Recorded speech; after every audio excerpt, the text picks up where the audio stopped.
In this tutorial, I'm going to show you how you can edit your pictures of food using Snapseed. So let's open the application.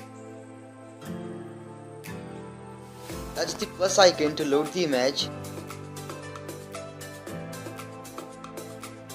In this image, firstly I'll sharpen up the image and then increase the structure.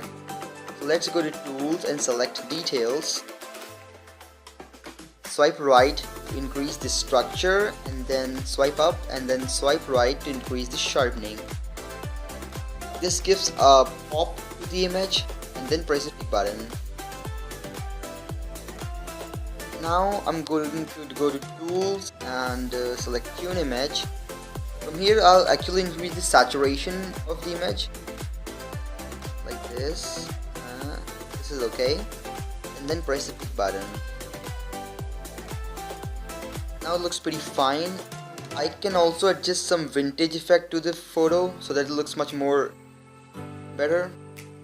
Let's go to vintage and let's select the filter 11. This is fine, and saturation a little bit extra. Style strength normal like this. This is okay.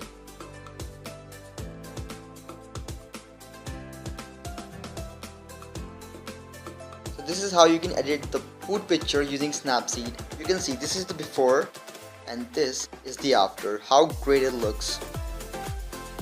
If you are new to my channel, consider subscribing. On my channel, I daily upload new videos on how to edit images on Android and iOS devices. Now to save the image, go to Export and select Save.